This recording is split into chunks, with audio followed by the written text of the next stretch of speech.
Bonjour et bienvenue sur la chaîne de Citoyens Lucides. Nous sommes aujourd'hui dimanche le 7 mars 2021. Aujourd'hui avait lieu la première manifestation d'une longue série qu'il y aura en 2021 pour dire notre mécontentement en fait du fascisme sanitaire que nous vivons présentement. Alors aujourd'hui, la manifestation était principalement pour les jeunes, c'est-à-dire en fait c'était la reprise des sports, ok? Donc, l'organisateur de la manifestation s'appelle Isaac Pépin et c'est un jeune qui fait partie de cette jeunesse qui souffre présentement du fait que, déjà en partant que d'aller à l'école est extrêmement difficile avec le téléétude, et bien en plus on leur a privé de pouvoir pratiquer leur sport. Alors, on sait que la jeunesse maintenant, il y a, bon, tu sais, il y a des programmes qui existent, là, des sports-études qu'on appelle, qui sont une nécessité pour certains jeunes qui, autrement, s'ils n'avaient pas leur sport, ne seraient pas du tout capables de réussir à passer au travers de leur cheminement scolaire. Donc, Isaac Pépin fait un petit peu partie de ces jeunes-là qui, présentement, ont beaucoup de misère avec son école, entre autres, et qui a manifesté à son père à de multiples reprises comment est-ce qu'il souffrait et que, bon, écoutez, son état psychologique ne va pas du tout en s'améliorant. Alors, c'est plate à dire, mais cette manifestation-là qu'on voit aujourd'hui, eh bien, il y en a eu une autre il y a de ça 6 mois. Alors, je vous passerai un bout de vidéo tantôt d'une manifestation pour exactement les mêmes raisons que j'ai trouvées. Donc, 6 mois plus tard, on est encore dans la même situation qu'on était. Déjà en partant que l'hiver au Québec est assez dur ici et que c'est pas évident de pouvoir sortir à l'extérieur comme on veut. Autrement, il faut être habillé, là, écoutez, pour affronter des froids sibériens, si on peut dire. Alors l'hiver, il y a des jeunes qui pouvaient pratiquer des sports à l'intérieur, que ce soit le hockey ou bien en tout cas toutes sortes de sports, là. Alors, on a ici notre François Legault qui, avec son grand reset, a décidé que ça n'était plus une nécessité finalement pour les gens de pouvoir pratiquer leur sport. Donc on en est rendu là aujourd'hui, le 7 mars, il faisait environ à peu près moins 10 degrés à l'extérieur avec un vent assez frisquet. Donc les gens se sont quand même mobilisés. Alors, j'ai trouvé un article ici, un des très rares articles qui a parlé de cette manifestation-là. Alors, ce sera intéressant de voir ce soir si aux journaux télévisés, s'ils vont en parler un petit peu, mais on sait que la couverture des médias est extrêmement faible, ok? Alors, écoutez, je sais pas, en tout cas, je peux pas croire quand même que ces images-là ne vont pas parvenir à François Legault, là, qui est dans sa tour d'ivoire et qui ne se fait que se fier en fait là, à des sondages là, complètement manipulés par la firme Débile Léger, qui travaille entre autres avec Québécois, qui est largement financé par le gouvernement. Alors, on voit que les médias, en fait, ça n'est qu'un organe de propagande là, qui travaille pour le gouvernement, en fait. Donc, ici, dans cet article-là du Journal de Québec, manifestation monstre pour la reprise du sport. Des milliers de personnes marchent devant l'Assemblée nationale à Québec depuis dimanche midi pour inviter François Legault à autoriser la reprise des sports encadrés qu'elle considère comme essentiels à leur survie. Donc, qu'elles considèrent comme essentiel à leur survie, que les personnes considèrent comme étant essentielles à leur survie. Tu sais, à un moment donné, là, regardez, le sport, je pense que non seulement, en plus des contacts sociaux que nous, entre humains normaux, on a besoin d'avoir, bien, le sport, c'est un petit peu, je crois, aussi une nécessité au même titre que d'avoir le droit de pouvoir aller se rassembler entre personnes et d'avoir des contacts sociaux, OK? Alors déjà en partant, voyez-vous le texte, là, c'est tout le temps mal viré. C'est Isaac Pépin, un joueur de football de 5e secondaire du séminaire Saint-François, qui a lancé l'invitation sur les réseaux sociaux. Il désire notamment faire valoir l'importance des activités sportives pour la santé mentale et physique en temps de pandémie et affirme vouloir faire partie de la solution. C'est incroyable de voir toutes les personnes qui sont venues nous supporter. C'est le temps qu'on fasse changer les choses, a-t-il lancé, souhaitant une reprise des sports de manière sécuritaire en temps de pandémie. Une foule immense. Juste avant le début de l'événement, 5300 personnes ont dit vouloir participer à la marche alors que 8200 autres étaient intéressés. Des athlètes des quatre coins du Québec et de tous les horizons sportifs se sont déplacés pour revendiquer leur droit de bouger. La foule était tellement dense que les autorités ont dû allonger le parcours dès la première boucle effectuée par le cortège pour favoriser le plus possible la distanciation sociale. Alors moi-même, je n'étais pas là en personne, mais des témoignages que j'ai pu avoir, là, il semblerait que c'est très facile d'évaluer la foule à plus que 20 000 personnes. Alors, sachant que justement, on était dans une température d'à peu près moins 10 degrés avec un vent assez glacial, d'avoir pu mobiliser une foule d'à peu près une vingtaine de mille de personnes, c'est quand même assez impressionnant. Couvre-visage et distanciation sociale dans la mesure du possible étaient requis. Mais aux dernières nouvelles, très peu d'écarts de conduite ont été relevés par les agents du service de police de Québec. N'en demeure pas moins que j'ai vu passer aussi là, une dame autochtone qui apparemment n'a qu'un seul poumon et qui a manifesté sans porter de masque. Eh bien, les salopards de policiers de Québec lui ont quand même donné un ticket de 1500 $. Alors, c'est sûr que pour cette dame-là, sachant qu'elle est une autochtone, je ne suis pas très inquiet pour elle qu'une fois rendue devant le juge pour contester son ticket, probablement que le juge va tout de suite laisser tomber les accusations. Là. Donc, c'est pas des farces quand même. Il faut que la dame soit autochtone pour être capable de faire valoir son point, mais en tout cas, ça reste que bon, écoutez, ils ont quand même trouvé le tour de donner un ticket à cette pauvre dame-là, là, tu sais. Et écoutez, le pire, là, c'était de voir les commentaires qu'il y avait en dessous du tweet là, qui disaient en fait là, que cette dame-là aurait pas dû sortir de chez elle, qu'elle aurait dû porter un masque, bla bla bla bla bla. Alors que, écoutez, si cette dame-là est assez responsable pour savoir prendre soin d'elle et qu'est-ce qui est bon ou pas pour elle, bien, je pense que ces personnes-là auraient pu fermer le grand gueule, OK? Je pense qu'il y a assez de monde aujourd'hui pour prouver qu'on mérite d'être écouté. On est sur le banc depuis trop longtemps, affirme Samuel Tremblay, joueur de football à l'Académie Saint-Louis. Alors, apparemment qu'il y a des gens qui sont venus même jusque de Montréal ou de Sherbrooke, entre autres, pour manifester. Alors là, on sait très bien que la semaine prochaine, dimanche, il va y avoir aussi une manifestation à Montréal. On peut s'attendre à ce que si celle de Québec ait été populaire à ce point-là, avec le bassin de population de Montréal, la manifestation qu'il va y avoir là-bas, en fait, sera probablement encore plus occupée.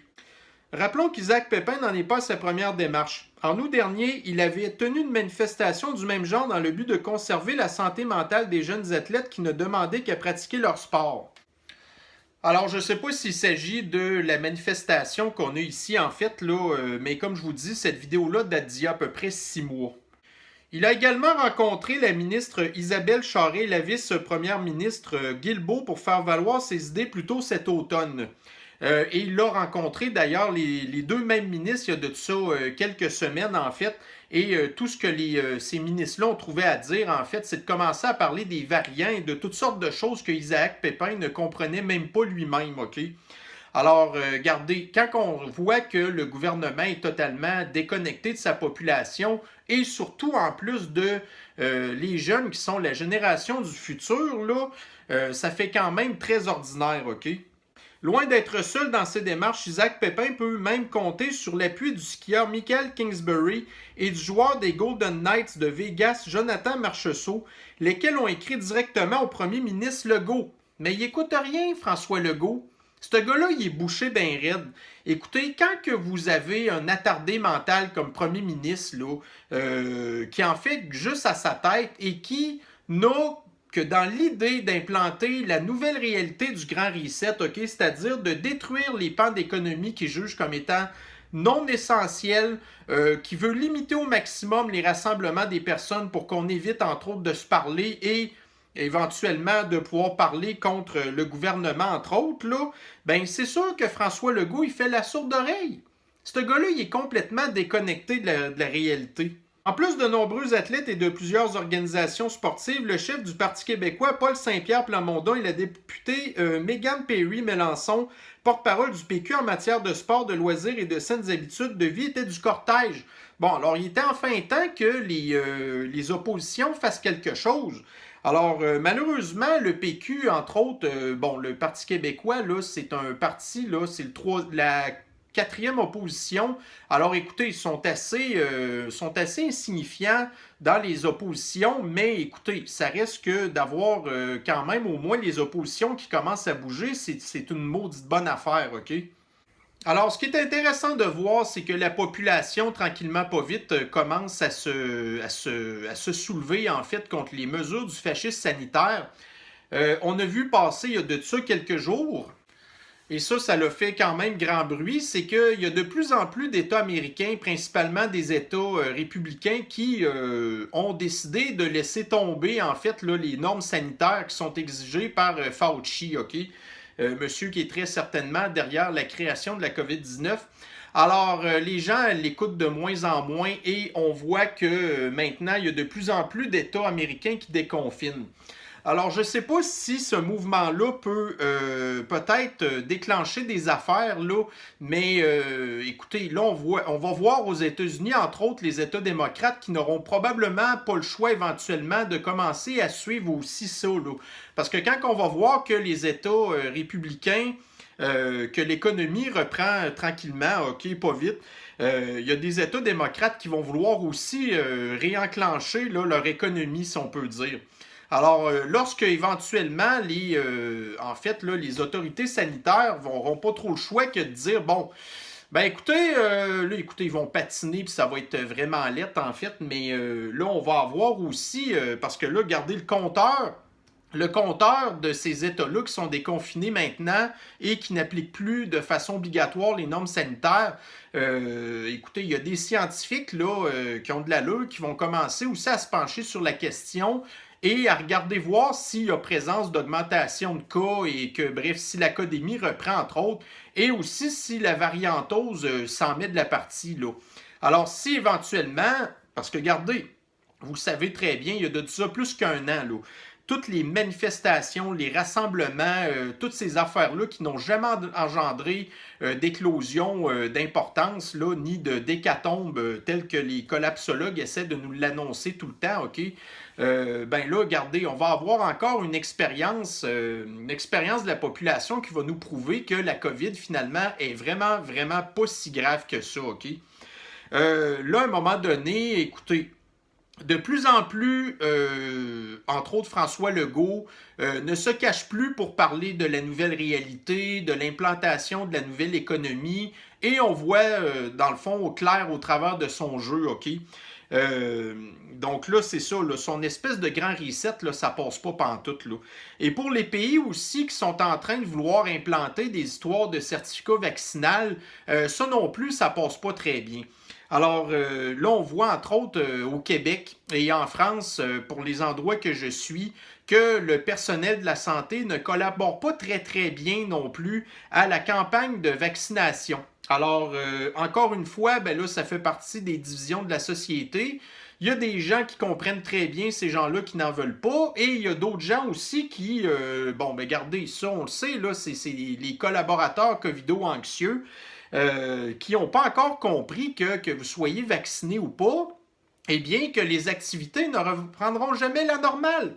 Alors, regardez, si il y avait un espèce d'avantage à se faire vacciner pour dire, écoutez, on peut reprendre notre vie normale si vous êtes vacciné, ben c'est sûr que l'acceptation sociale serait un petit peu plus là. Mais moi, ce que je pense, en fait, c'est que le vaccin, là, c'est vraiment, puis excusez le terme, là, mais en anglais, on dit un pain in the ass, OK? Alors, à la base, là, si ça n'avait pas été de Donald Trump, là, il n'y aurait probablement pas eu de vaccin de disponible encore et on aurait pu, puis quand je dis on, là, je parle des personnes qui veulent implanter le Grand Reset, on aurait pu implanter ça toujours en parlant toujours de l'espèce de pandémie qui perdure puis tout ça, OK? Mais là, le vaccin est arrivé alors qu'il n'était pas prévu pour arriver si vite que ça. Mais là, voyez-vous, malgré le fait que le vaccin est là, ben, le gouvernement dit, ben écoutez, malgré ça, il faut que vous continuez à garder des mesures de distanciation sociale, vous n'avez pas le droit de vous rassembler, patati patata. Alors ça peut pas faire autrement que de montrer en fait que derrière le Grand Reset, il y a aussi une volonté de vouloir contrôler la population, OK? Alors, c'est un petit peu ça que les gens se rendent compte de plus en plus, en fait, c'est que tant et aussi longtemps qu'il n'y aura pas des espèces d'avantages un petit peu probants à se faire vacciner, puis c'est pas avec des images comme en Israël, là, des histoires de dire ah, voyez-vous, il y a eu un premier spectacle dans un stade avec qui était réservé seulement à des gens qui étaient vaccinés. Ben, il y a des gens qui, comme moi par exemple, qui vont dire bon, ben écoutons, tant pis, on ira pas tout simplement. Et je suis pas tout seul à penser comme ça. Alors bon, donc c'est ça. Alors j'ai bien hâte de voir si ce qui se passe avec les États-Unis, si ça va éventuellement faire brasser les choses un petit peu, parce que là, bon, regardez, comme entre autres au Québec, on est la seule province, on est le seul territoire de l'Amérique du Nord qui a présentement encore un couvre-feu, OK?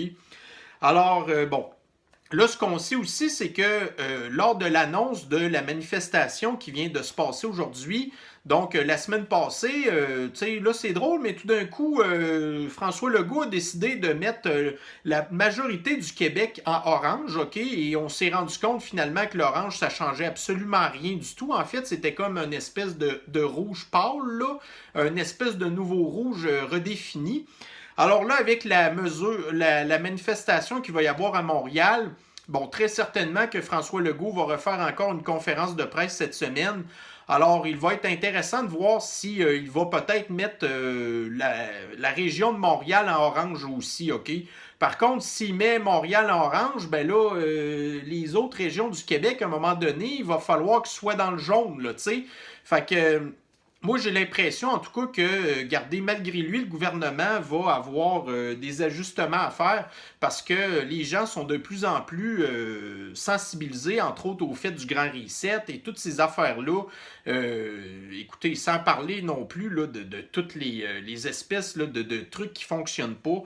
Écoutez, moi, j'ai un de mes amis, entre autres, là, regardez, on est en zone orange présentement, son gym est réouvert, mais il y a une capacité maximale de 49 personnes, là, tu sais, fait que là, puis en plus, tout ça pour dire, dans notre région, ce qu'on est présentement, il y a genre 4 cas de COVID présentement aujourd'hui. Là. Donc, voyez-vous, tu sais, les mesures sont encore sévères parce que sais, le gouvernement ne peut pas dire à certains secteurs d'activité on ne veut plus vous rouvrir pantoute. Par contre, en obligeant des espèces de mesures qui sont tellement sévères et qui ne peuvent pas non plus permettre à ces secteurs d'activité-là de reprendre un beat de vie normal, ben éventuellement, ces gens-là qui ont réussi à survivre, ils vont mourir.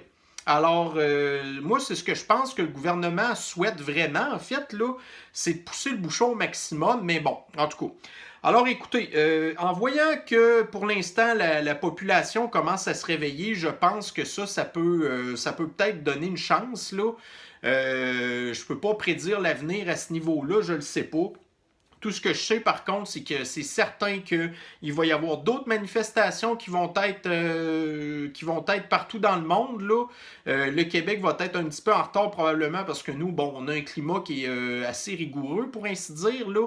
Mais moi, ce que je peux vous dire, c'est que dans le futur, là, les prochaines manifestations qu'il va y avoir au printemps, comptez sur moi pour y aller, c'est sûr et certain. Et en plus, je vais emmener mon drone parce que en fait, là, en ayant une vue des airs, des gens qui se promènent, là, eh bien, ça va être difficile à ce moment-là là, de dire que, ouais, ben écoutez, il y a eu seulement 5000 personnes. Non, non, non. Fait que là, regardez, moi, je vais être en mesure de pouvoir amener des preuves vidéo qui sont absolument indiscutables, là, mais bon.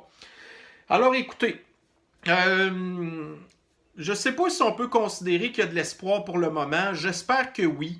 Je suis content de voir que la population est vraiment beaucoup plus intéressée et fâchée qu'on pense, OK? Parce on peut pas vraiment se fier justement sur les sondages et sur les médias comme d'habitude. On sait très bien que les moyens de communication maintenant, par les réseaux sociaux par exemple, on sait que, ou quand qu'on jase à du monde comme ça dans la rue, là, du monde qu'on connaît, puis que là tout le monde dit ouais, ben finalement on est tous d'accord, on est tous en maudit. Ça reste que ça donne pas nécessairement le même son de cloche que quand on voit par exemple des manifestations, parce que c'est des milliers puis des milliers de personnes qui se rassemblent, OK? Alors en tout cas, moi je pense que ça vaut la peine de ne pas lâcher encore là. J'ai hâte de voir la manifestation de Montréal la semaine prochaine, qu'est-ce que ça va donner. J'espère qu'il va faire beau. Il faut que Dame Nature nous aide, entre autres, là, en nous donnant des conditions météorologiques qui sont assez vivables. Là. Mais bon. Alors, mes chers citoyens lucides, eh bien, c'est ça. Donc, c'est la couverture que je peux vous donner de la manifestation qu'il y a aujourd'hui à Québec. Alors, j'ai bien hâte de voir celle qu'il va y avoir ailleurs dans le monde aussi. Merci aux réseaux sociaux de pouvoir nous permettre de nous communiquer et de savoir qu'est-ce qui se passe aussi ailleurs. Alors, mes chers citoyens lucides, c'était la capsule d'aujourd'hui. On se reprend sur une prochaine. Bonne journée à vous. Bye bye.